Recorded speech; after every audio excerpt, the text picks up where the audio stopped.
Welcome back to the leadership series here with RedBridge HR. And with me today, I've got the fabulous George Elkhair, but I will let him introduce himself because he's got a journey and nobody could do it justice except him.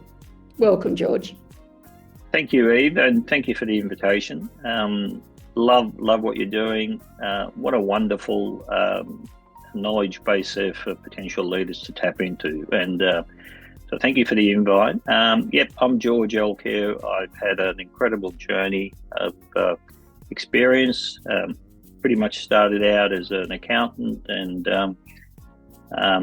leveraged off that and went into business, property development, and really tried to acquire an all-round skill level that has helped me through my journey. And I've met a lot of wonderful people along that journey, and anyone who knows me, collaboration is very important. Working with people is very important, and I've been very fortunate that way. This part of my life now, I've decided to really look at how I can utilize what I've acquired and what I've been blessed with, and the needs are great. And so I've thrown myself into supporting organisations whose values and purpose align with mine, and that's really around helping disadvantaged individuals who are finding life just tough. And so bringing that knowledge and that skill set to board levels and helping to steer organisations in meeting their mission and purpose, and supporting humanity in the process. And really, I'm loving that. And now for me, it's not about chasing financial goals or security. It's about chasing social impact and, what knowledge that I've acquired, how can I translate that into real opportunities for those organisations? And this is what you call retirement. Gee, you sound like somebody else I know who walks into my office and says, I thought you retired. Oh, she's a very patient woman. Very patient. Well, and I think everyone who knows me knows that I'd rather be out digging a hole in the garden than doing nothing. So, is that to bury all the paperwork in? Yeah. But George, what's one thing you wish someone had told you before you became a leader? Yeah, look, that's a question that can be answered clearly with hindsight. But there are a few factors for me. I think leadership is also influenced by the environment that you grew up in, the people that you're around, the role models that you looked up to, and then depending on your family setup, my father was a leader, so he certainly wasn't a business leader, but to me he was a leader of the family, a leader amongst our friends. So growing up in that environment, seeing the way he carried himself, influences the way you turn out, I think. And then you throw into that mix, your knowledge, your education, the people you meet, and that helps to sort of round off the type of leader you choose to be. So for me, it was more about, I wish somebody had told me to celebrate my journey a bit more earlier on, and really have fun, but also reward yourself as well for the work that you do and the influence and impact that you have. And I never did that earlier on. Everything was focused around my business. Ultimately, it was to deliver stability and financial comfort to my family and children and so on. That's the ulterior motive. But somewhere along the way, early in your journey, your focus is business, and you think, no, I won't draw any money this week. I'll just keep it. No, I won't get that car. I'll just wait. When clearly you can. So I wish somebody had told me that, just chill out and back yourself in. And so I had to learn those lessons early on. exposed to some things initially, and as we know, when you start a business, you're working against the tide because generally most of them don't succeed in the first few years. So for me, it was all about go, go, go. I've got to get this done. I've got to get that done. How can I increase, the sales? How can I better improve our distribution and logistics and so on? I wish I'd taken a chill pill early, to be honest. But leadership is not always about having the answers, but about creating an environment that others can play into, others can come into. I think for me, I was trying to do it solo. Yeah. Because I thought no one else. I used to always think no one else will love this business as much as I do because it's my business. But I've come around to understanding that you create the right environment and you get the right people around you. You can share the passion. Yeah. It's not something I have to cling to myself. That's it. So those were lessons I should have adopted. But it's good that I went through those difficulties of trying to find where I stood with leadership, because it's definitely shaped who I am today. Fantastic. So what about then, how did that feed into that oh wow moment? I'm actually the leader here. So there's probably two moments. One of them I was about 12 years of age. Not that long ago.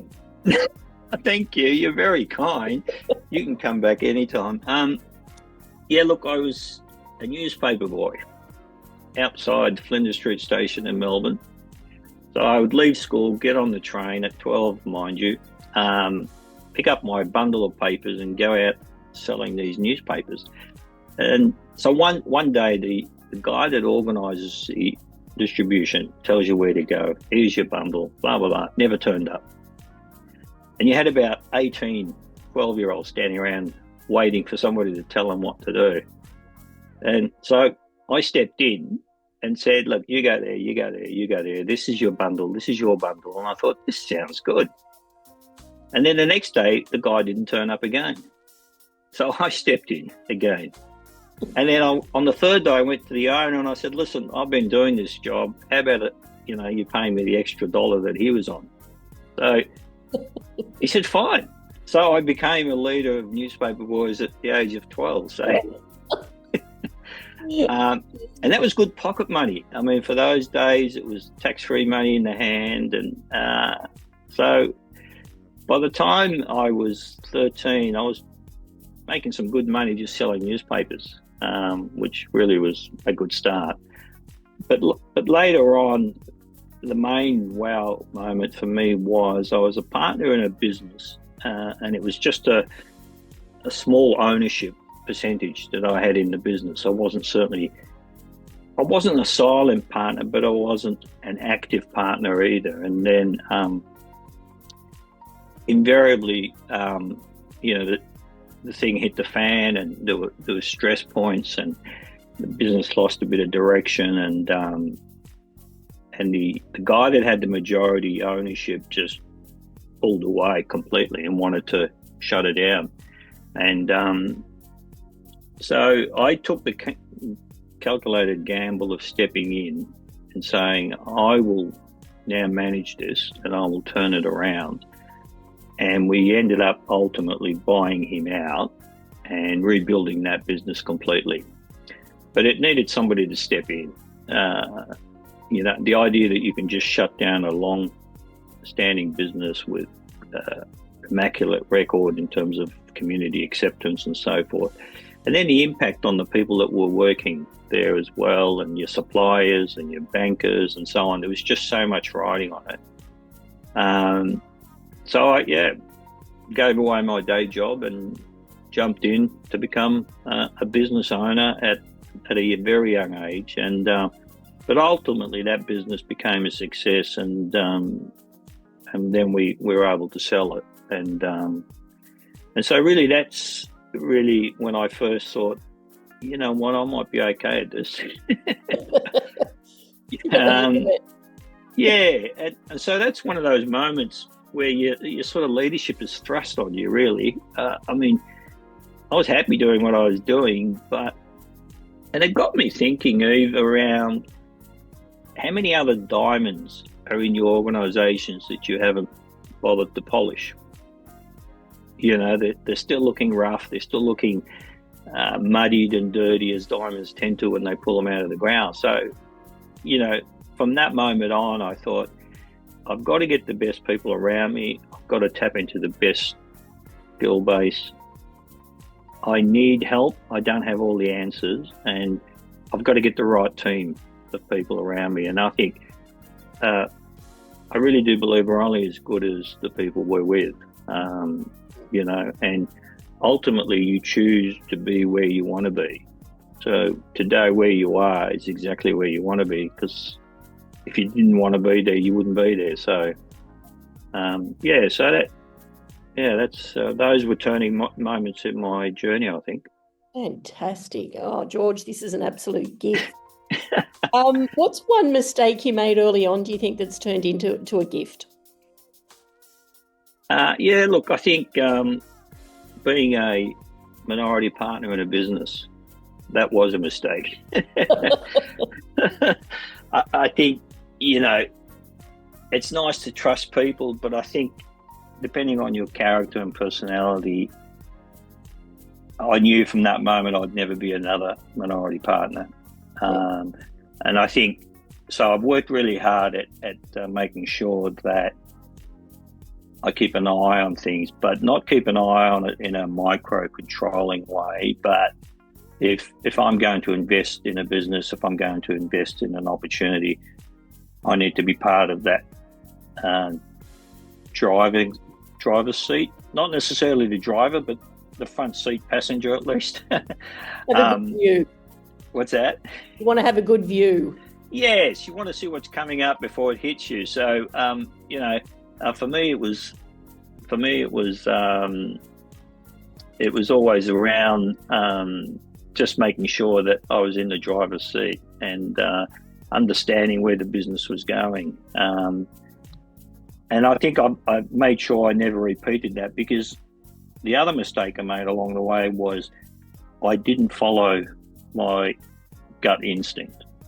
At a later stage, it was another opportunity, and it ended up costing me a bit of money, but I also learned tremendous amount of self-belief and resilience around who I am and what I can do. So I think, you know, having that belief in yourself and having that belief in your capacity to overcome, I think, is very important as well. And experience will teach you that, I think. Yeah, some people are born with it, but I think going through the tough times, which I have, has certainly made me a better individual, a more balanced, rounded individual, I think. Yeah, absolutely. So in terms of, you know, the early days of going really hard, that really, I've turned that around, and going through that experience has been a gift in terms of how I relate to people, how I work with people. And I've been very fortunate. I've met some wonderful people, you know, and you and I have the same circle of friends, and we know who we're talking about. And clearly you're one of them as well, because I love to be able to connect with people and just understand what makes your world tick. You know, none of us are as smart as all of us, and that's the reality of it. You know, if we come together, you have a far better chance than doing it alone. Yeah. I think, and that's been something, you know, my dad and my mum instilled in us when we were young, around the connections, the family, working with people of similar-minded persuasion. It's really important. And I really think today it's probably never been more important. You know, really, you know, you look at the wealthiest people in the world, and, you know, your Elon Musks and those guys, they couldn't do it alone. They couldn't do it on their own. Warren Buffett's another guy I admire, you know. They bring people on board. So I think and I think it's needed more now, because I think the challenges and complexities of life have just been can overcome people. So it's nice to have support. Bring on the best people you can in your teams, because that will drive the vision even further. Yeah, they feel like they've got skin in the game, don't they? Yeah, and the reality is we're all one body. So if my left arm is hurting, my right arm knows about it. You know, Yeah. so Yeah. you know, I just think, you know, we can do a lot more together than being separated or doing it individually. That's where I'm at the moment in my life, and so I want to tap into the knowledge base of people who are much smarter than I am, and people who are successful, who are running successful businesses. And in this country, we should be proud of some of the successes we've had. We should be celebrating them more, you know. Absolutely. And I think even here in the little island off the bottom, Tasmania punches above its weight in so many areas, including business. Yeah. Yeah, why we should celebrate it. So, yeah, that's a really good point. Yeah, and I think Tasmania has a unique place, because we are probably the most connected society in Australia because of our size. And when you're on an island, everything there's logistics around dealing with people, and there's logistics around shipping products and so on.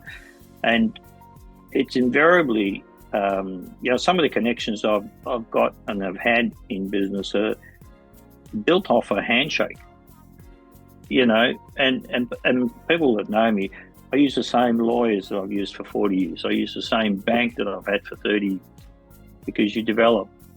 And in Tasmania, they are very important connections. But definitely in Hobart and the other cities, there's a more sense of connection than anywhere else. I mean, I've lived in Melbourne, I've lived in the Middle East, I've lived in Dubai and those places.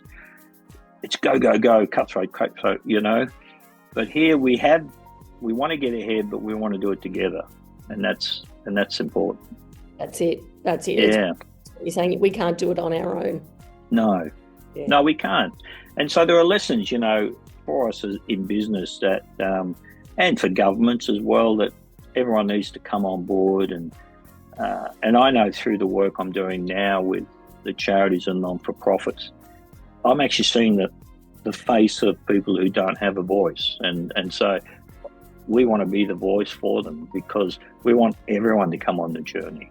We don't want this great big drift between low income and, high income.